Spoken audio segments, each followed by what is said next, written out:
Le monsieur dont vous avez vu le visage s'appelle Nicolas Chaban. Qu'est-ce qu'il a inventé, Nicolas? Il a inventé que l'on puisse acheter des fruits et légumes à 30 à 50% moins cher. En fait, d'où vient cette histoire? C'est un Vauclusien. Et donc il évolue dans une région qui est un peu le verger, le potager de la France, une région où on cultive beaucoup de légumes, de fruits, c'est le pays de la cerise, c'est le pays de la pêche, de la nectarine, du melon. Et il s'est rendu compte qu'effectivement, beaucoup de produits étaient écartés de la vente parce qu'ils présentaient un léger défaut, qu'ils n'avaient pas le bon calibre, qu'ils n'avaient pas forcément la bonne couleur, c'était exclu. Donc un jour, il en a eu marre, il s'est dit, ça n'est pas possible de refuser à ce point ce que la nature produit. Oui, c'est un délit de faciès, hein. C'est un délit de faciès, exactement. Parce que la cerise, elle est bonne. La cerise, elle est bonne. Elle a poussé sous le même soleil qu'une autre. Simplement, elle n'est pas de la bonne couleur. Elle a une forme. Un peu de travers. Elle a une tronche en biais, quoi. Elle a une gueule cassée. En fait, c'est ça. Elle a une gueule cassée.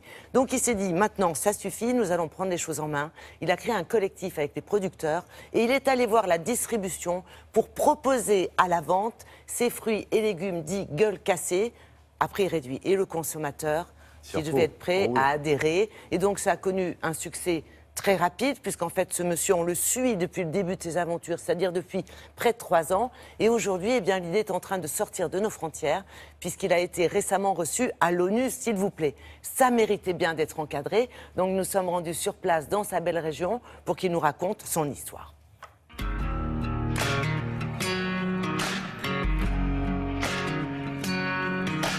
Des années, on est habitué à des produits tous les mêmes, normés. Mais derrière cette idée, il y a une idée de bon sens.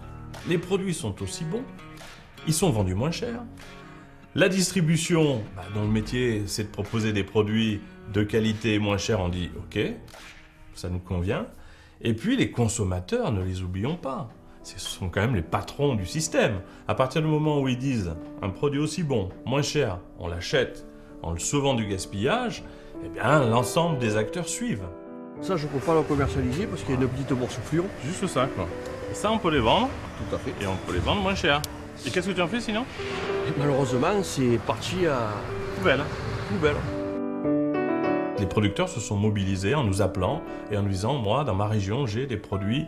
Et c'est comme ça que la famille s'est très vite agrandie. Mais on est sorti du cadre des fruits et légumes puisque les producteurs de camembert au lait cru, de céréales petit déjeuner nous ont dit, on a aussi des gueules cassées, les confiseurs, les chocolatiers.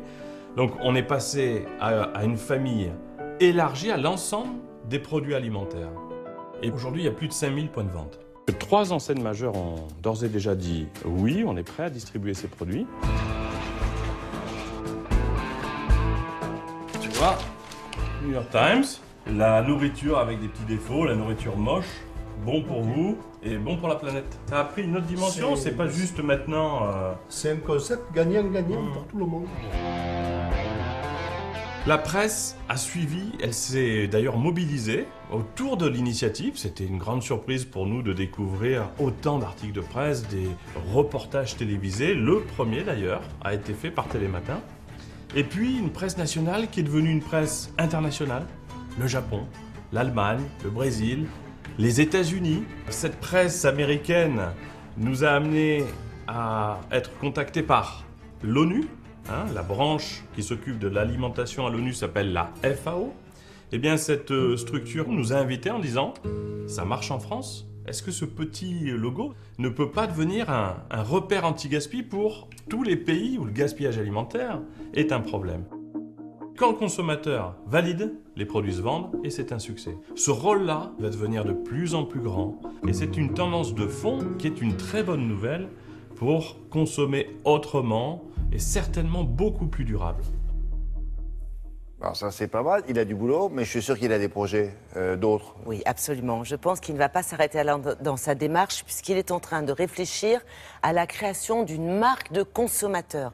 Ça veut dire une marque avec des produits qui seraient conçus et créés selon les critères de choix du consommateur. Vous dites, voilà, moi, William, je souhaiterais avoir le matin pour mon petit déjeuner des céréales qui soient moins sucrées, mais avec autre chose que du chocolat. J'aime la noisette. et on va vous la réaliser si il n'y a pas que vous qui évidemment cochez ce type de critères. Donc ça, c'est l'idée qui est en cours. Donc quoi? à C'est, suivre, on produit. est sur le coup, comme on dit. Produit à la demande, à Produit à la condition qu'il y ait une grande demande. Exactement. Parce qu'en fait, le mot-clé dans cette histoire, et il le dit très justement, c'est que finalement, c'est qui le patron ?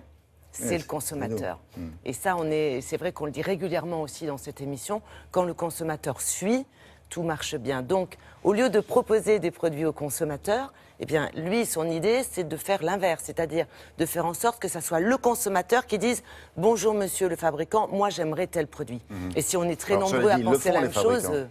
Ah ben bien sûr. Il y a des enquêtes qui sont faites pour arriver à avoir le produit le plus proche du consommateur. Des demandes.